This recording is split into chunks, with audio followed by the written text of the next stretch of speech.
La historia del microscopio. La construcción del primer microscopio se atribuye a los hermanos Hans y Zacharias Jensen en 1590, quienes incorporaron lentes convergentes a tubos de telescopio, con lo que obtuvieron imágenes aumentadas hasta 150 veces, aunque con grandes aberraciones. Los primeros estudios sobre la historia del microscopio fueron realizados por el filósofo Bacon, quien le asignó el nombre Microscopium. Bacon perteneció a la Academia de Lince, a la que también pertenecieron Galileo Galilei y otros destacados pensadores.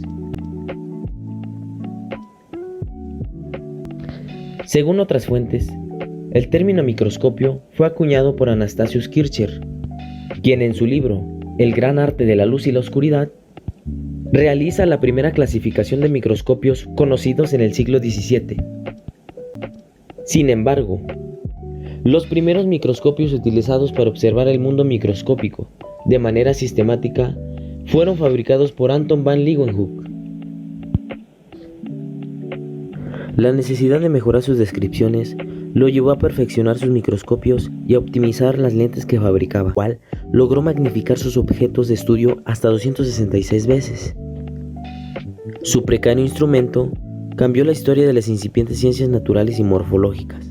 Con él, observó gran cantidad de células y organismos microscópicos, fibras musculares teñidas con azafrán, así como elementos celulares de la circulación sanguínea de diferentes animales y de personas, lo que le permitió confirmar la teoría de Malpighi sobre la conformación de las redes capilares.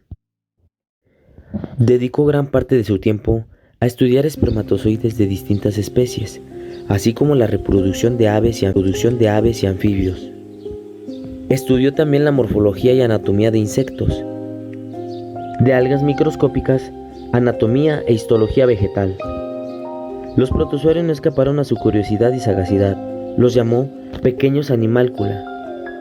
Su constancia y perseverancia en las observaciones lo llevaron a obtener importantes distinciones en su época. Entre ellas, y quizá la más importante, fue el ser nombrado miembro de la Sociedad Real de Londres, así como recibir el nombramiento histórico del padre de la embriología, protozoología y bacteriología, y por supuesto, padre de la microscopía.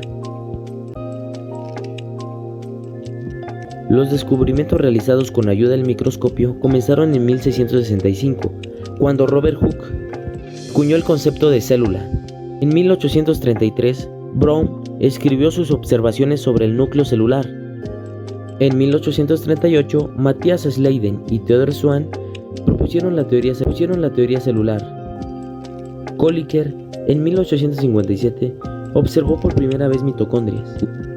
En 1879, Fleming describió cromosomas en mitosis, y 20 años más tarde, Camillo Golgi describió lo que hoy se conoce como aparato de Golgi. La segunda etapa más importante en la historia de la microscopía. 1826. Joseph Jackson Lister, inglés, que construyó el microscopio compuesto acromático, considerado el más importante jamás hecho hasta ese momento. Encontró la distancia óptima entre las dos lentes para mejorar el enfoque y eliminar las aberraciones cromáticas. 1830. John Dollond. Su microscopio contenía una plataforma que permite rotar al espécimen, desplazarlo de un lado a otro, o elevarlo o bajarlo en el campo visual. El microscopio también está equipado con un control de enfoque cerca de la base del tubo principal y una serie de lentes intercambiables, cada una montada en una plaquita. Su lente más potente aumenta los objetos 480 veces su tamaño real. Desafortunadamente se ha perdido. Sin embargo, es de suponer que podían llegar hasta los 800 aumentos. La segunda etapa más importante en la historia de la microscopía se inicia en 1872 con Ernst Abiy Harsch, quien estableció las bases de la óptica para microscopía y la teoría matemática para fabricar de manera científica lentes para los microscopios. Desarrolló la fórmula límite de resolución, con la cual estableció que la resolución es dependiente de la longitud de onda de la luz. Gracias a esto, se desarrollaron al menos una decena de sistemas ópticos conocidos también como métodos de contraste.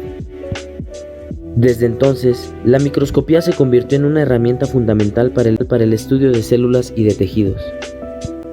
1880. Microscopio monocular de Nachet. Es un robusto microscopio con un solo objetivo, que posee un estativo en herradura. Nachet destacó por su aportación de adaptar los binoculares graduables al microscopio. Este tipo de microscopio fue utilizado por Louis Pasteur. Microscopio moderno. 1900. Microscopio moderno. Posterior a 1900, con tamaño de 35 centímetros, este microscopio ya posee las características de los microscopios actuales y que, con algunas variantes, van a marcar el prototipo del siglo XX. Microscopio moderno. 1900. Microscopio moderno. Posterior a 1900, con tamaño de 35 centímetros, este microscopio ya posee las características de los microscopios actuales y que, con algunas variantes, van a marcar el prototipo del siglo XX.